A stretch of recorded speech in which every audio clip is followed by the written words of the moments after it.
Tonight, we're answering the question, do werewolves walk among us? And the answer is yes. We're exploring sightings from the late 18th century all the way to 2013.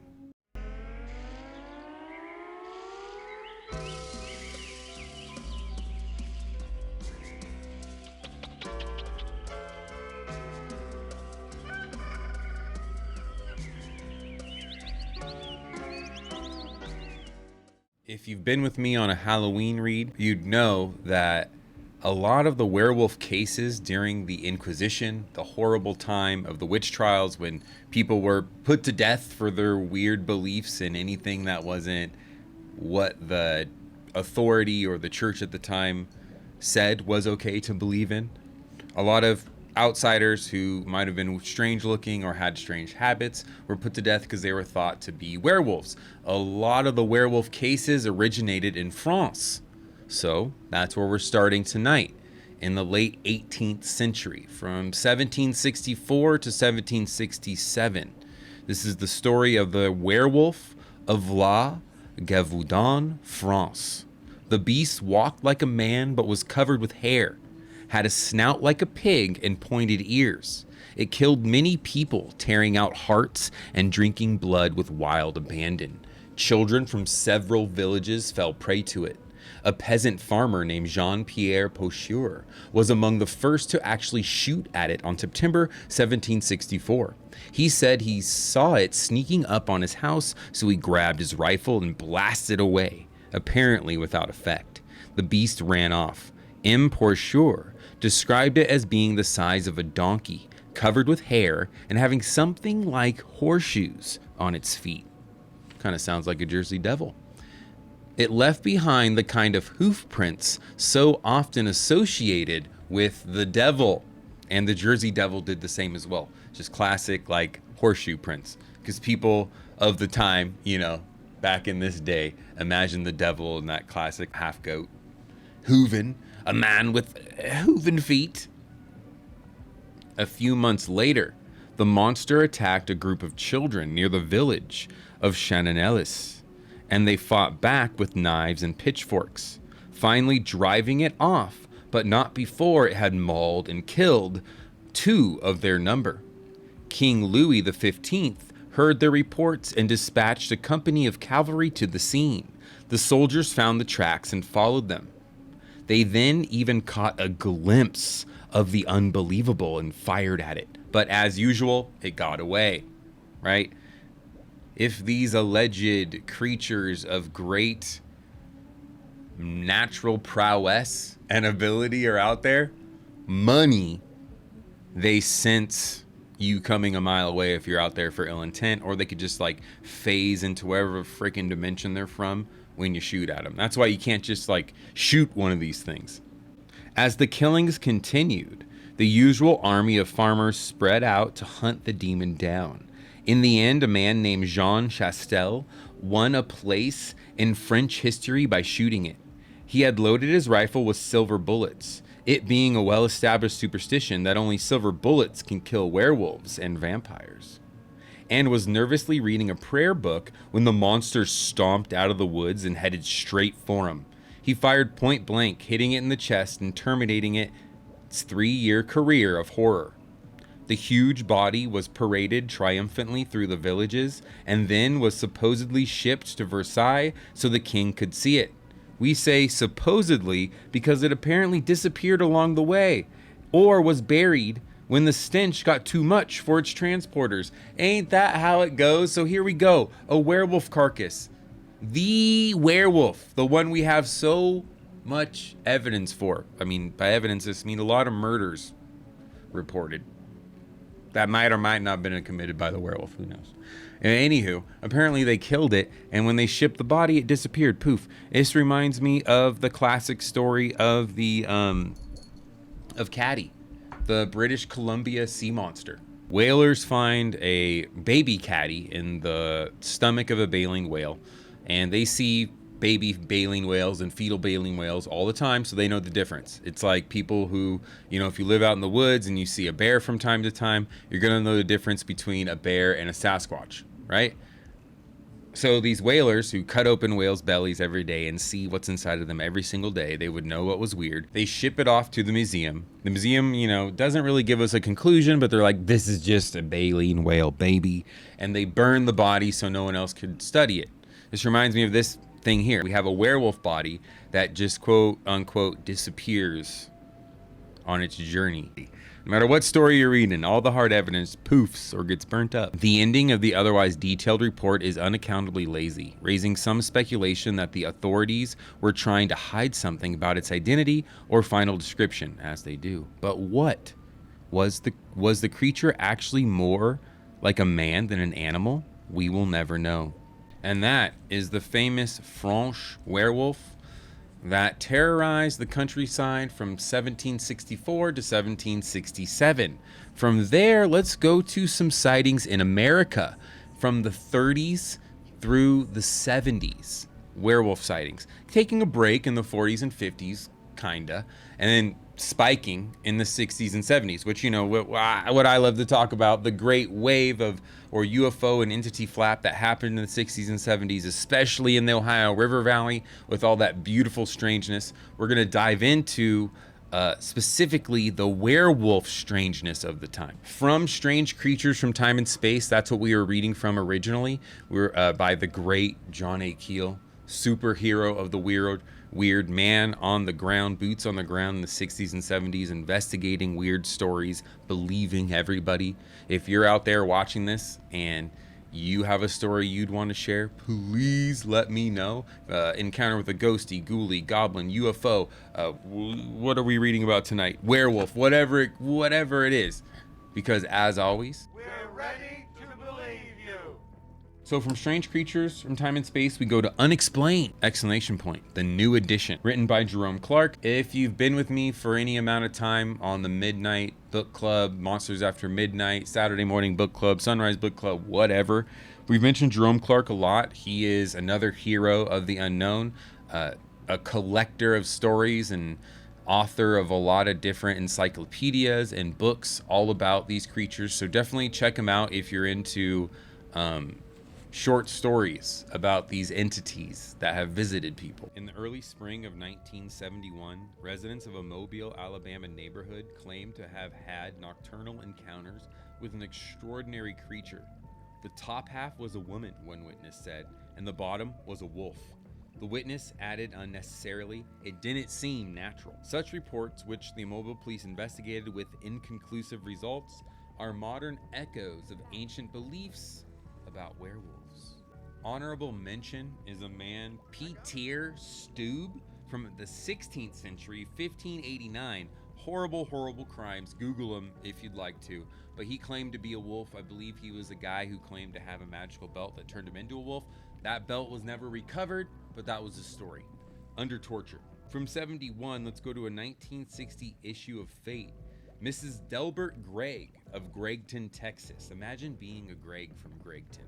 Told of an encounter with a shape-shifting creature. Such reports are exceedingly rare in modern times. The other sightings, surveyed below, are simply of creatures that looked like man-wolves. Nobody claims to have seen one becoming another. Mrs. Gregg does not make such a claim either, but she comes closer than anyone else. In a tale that sounds more like an early chapter from a werewolf novel than a real life experience. Oh, Mrs. Gregg of Gregton, what did you experience? To really understand Mrs. Gregg of Gregton's experience in Gregton, we have to get into the POV of the werewolf so we can understand the fear. If the werewolf was spying on us, on me, what would it look like? It would look like this. As her story goes, one night in July 1958, while her husband was away on business, Mrs. Gregg moved her bed close to a screened window, hoping to catch the cool breeze from a thunderstorm brewing on the southwestern horizon. She had dozed off only a short time before she heard a scratching sound on the screen. In a flash of lightning, she saw a huge, shaggy, wolf-like creature clawing at the screen and glaring at me with a baleful, glowing, slitted eyes. I could see its barred white fangs. She leaped from bed and grabbed a flashlight as the creature fled through the yard and into a clump of bushes. I watched for the animal to come out of the bushes, she wrote. But after a short time, instead of a great shaggy wolf running out, the figure of an extremely tall man suddenly parted the thick foliage and walked hurriedly down the road, disappearing into the darkness. And that is the story of Miss Gregg from Gregton. One of the most famous werewolf cases, you could look it up. It's out there. From 1960, let's go back to 1936 with a classic. This werewolf or cryptid case lines up with the themes of hundreds, if not thousands, of werewolf and Bigfoot sightings that go unreported. Remember, like we read this morning in Dimensions by Dr. Jacques Vallée, only 1 out of 12 of these weird paranormal events even gets reported to anyone. So you have to imagine, take the number that has been reported, multiply that by 12. Bada ping, bada boom, we're in weird country. Mark Shackleton was driving east of Highway 18 near Jefferson in southeastern Wisconsin on an evening in 1936 when he spotted a figure digging in a Native American mound. A careful look revealed a bizarre, hair-covered creature standing erect and more than 6 feet tall.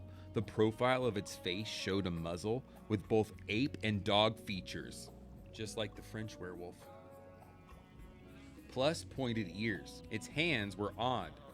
A shriveled-looking thumb and forefinger on each, as well as 3 fully formed fingers. A putrid dead meat smell emanated from it. It looked in most ways like a classic werewolf. Shackleton returned the next evening hoping for a second sighting. When he saw the creature this time, it was making sounds that seemed almost neo-human. In his phrase, a 3-syllable growling. A religious man, Shackleton burst into audible prayer, and he and the creature, seemingly equally frightened, backed away from one another until the creature, the werewolf was like, man, you're okay, I'm out of here, dude. You gotta act crazier than the creature. See, that works. They backed away from another until the figure was lost to sight. Years later, his son, a Kenosha newspaper editor, wrote that his father's first thought was that it must be something satanic. From the beautiful Highway 18 in Wisconsin, we're going out to Ohio. Now, my favorite thing about the modern age that we live in right now, every beautiful day we freaking wake up in, is that the kids say Ohio, or they used to. I don't know if it's a thing anymore. I kind of live under a rock, kind of like Patrick, but that they say Ohio for like weird things. And I think that's really cool because Ohio has a history of weird things, and we talk about it all the time. There's this map I always like to put up. These are all entities that people encountered in the Ohio River Valley in the 60s and 70s. I feel like it was a place of high strangeness for a reason, and because there's a lot of parallels historically going on right now between that time of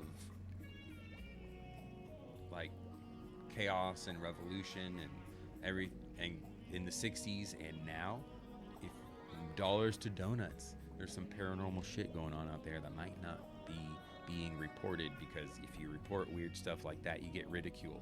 You know, like recent encounters like the Hopkinsonville, Kelly, Kentucky folks who had encounters with goblins, and because they reported it, people showed up to their house looking like, oh, tell us about the goblins, and you know, so they moved. Or the people who encountered the Vegas entities, they've pretty much gone radio silent after telling their story because we suck and we want to either ridicule them or question the fart out of people, so they don't even want to talk about it anymore. But anywho, let's get to the sighting in Ohio. What the freak am I even talking about? A number of residents of Ohio allegedly saw a werewolf-like creature between July and October of 1972.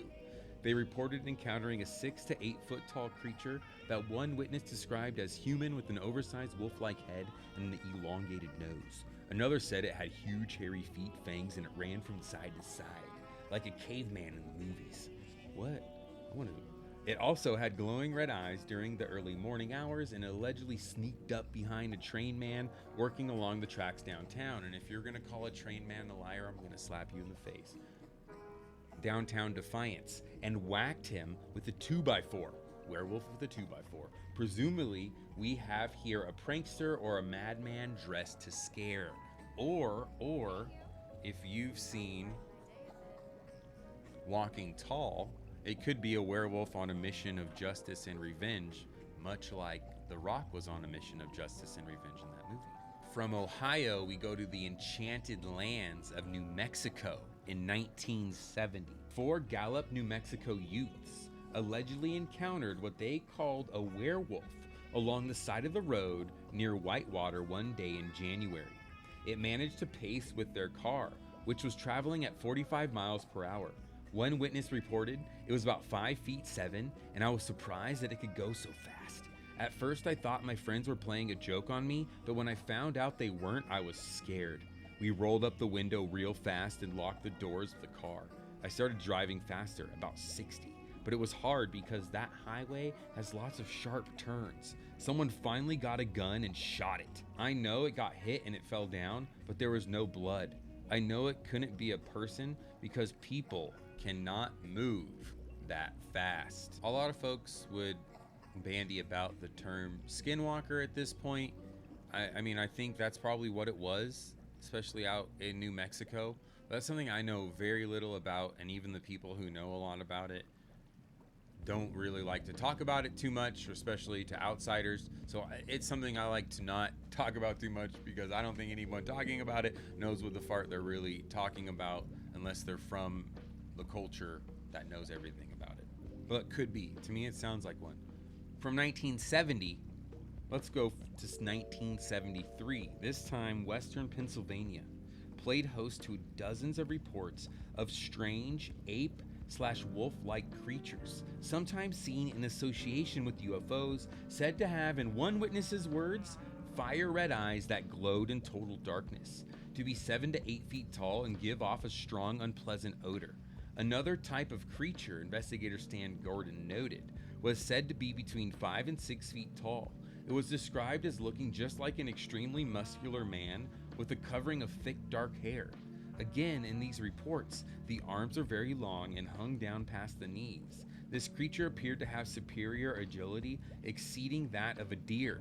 From footprints discovered, the stride of the creatures vary between 52 and 57 inches. In these reports, there was no indication of odors. 2 sketches published in the Flying Saucer Review, January 1974, page 5, show these creatures to bear striking resemblance to the traditional werewolf, though neither witnesses nor investigators remarked on the fact. Coast to coast, Ohio, New Mexico, Pennsylvania, 60s and 70s. What the frick was going on? And you know, another time of turmoil, low-key turmoil, 90s, 91, early 90s. A lot of strange stuff going on in the headlines of the news and in general. There was also a lot of strange stuff going on in Wisconsin in 1991, namely October 31st. Come on, man. Halloween? What are we talking about here? We're talking about one of my favorites, and that's the Beast of Bray Road. First emerged on Halloween 1991, or first came into prominence Halloween 1991. Let's give respect to the Beast of Bray Road, probably an ancient entity, been around since we were just a twinkle. At 8:30 on the evening of October 31st, 1991, as she drove on Bray Road near Delavan, Wisconsin, approximately 30 miles southeast of Jefferson, site of the 1936 Shackleman werewolf encounter, a young woman felt her right front tire jump off the pavement as if it had hit something. She stopped the car and peered into the misty darkness, where she saw a dark, hairy form racing toward her. It had a thick, bulked-out chest. She retreated into her vehicle and was just starting to speed away when the figure leaped onto her trunk.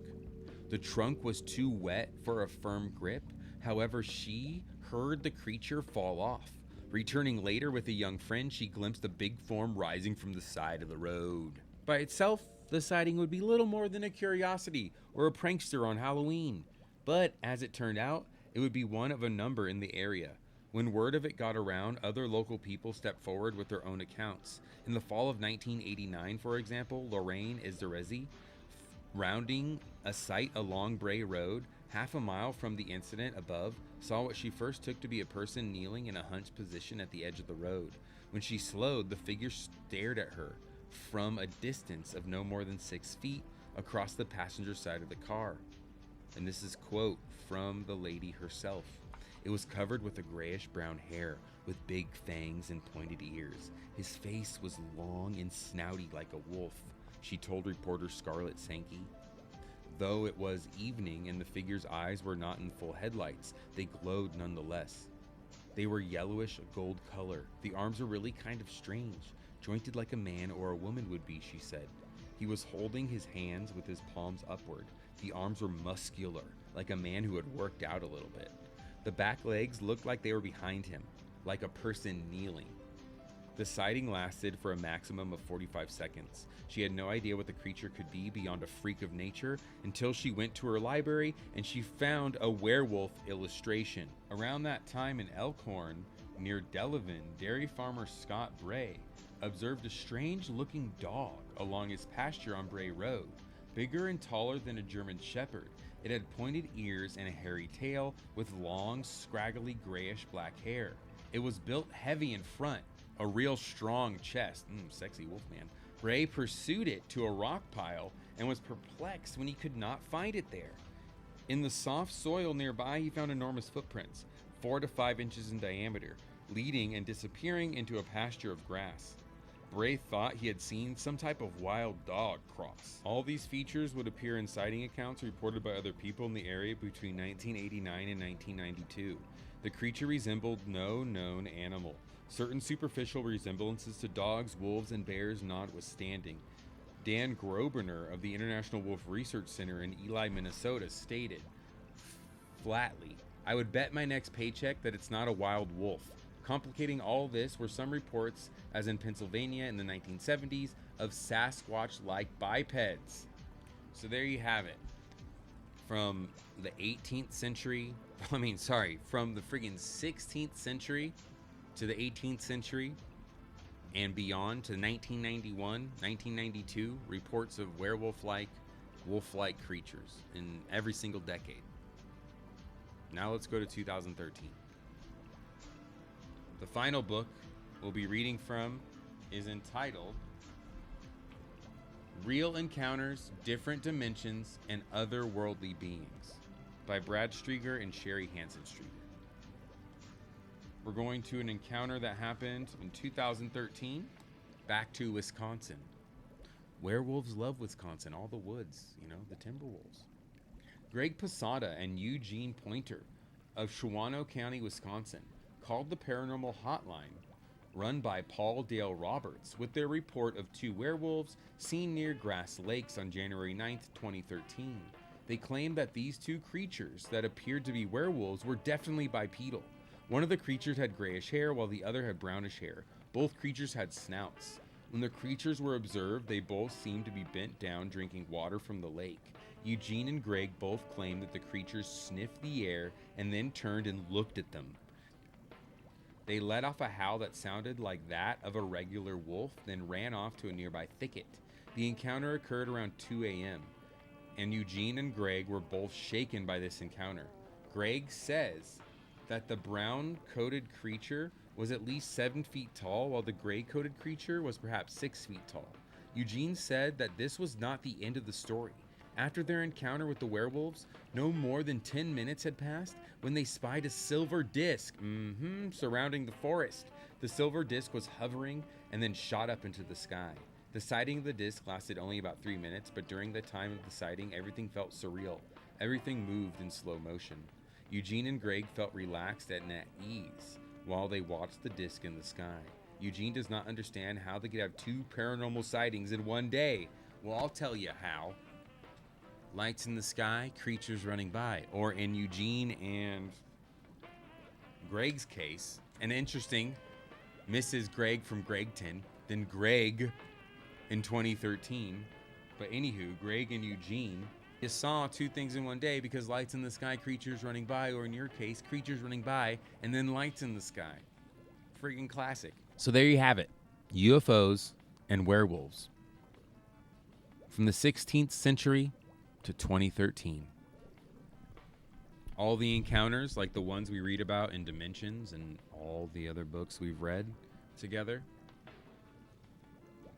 line up. They're all similar. They have similar themes. So whether this is a shared hallucination, a hoax, a government hybrid, an interdimensional wolf traveler, whatever it may be, it's real and it's out there. So if you're asking me if I believe these folks when they tell their stories, I'm 100% on all the Gregs and all the werewolves. They saw something. They saw a wolf-like entity, whether it was meant to be shown to them to shake them out of their own consciousness and help them reach a higher level, or if it was an escaped government hybrid, or just, a creature unknown to us, or a human mutation hidden from us. A little mad scientist doing something like a Dr. Monroe type, maybe, who knows? But 100% it's going on and it's out there, and the werewolves are walking among us. That's all I got for you for Monsters After Midnight. Thanks for joining me. Have a great rest of your week and weekend. And watch out. I mean, look, none of these entities can actually harm you. It's not like any of the movies. Well, I don't know. Don't actually trust me at all. I don't freaking know. I've never encountered anything paranormal. I just believe. But all the stories we've read, no one dies from these entities. But just be careful, right? It's not like the movies, but still, walk with caution. Bye.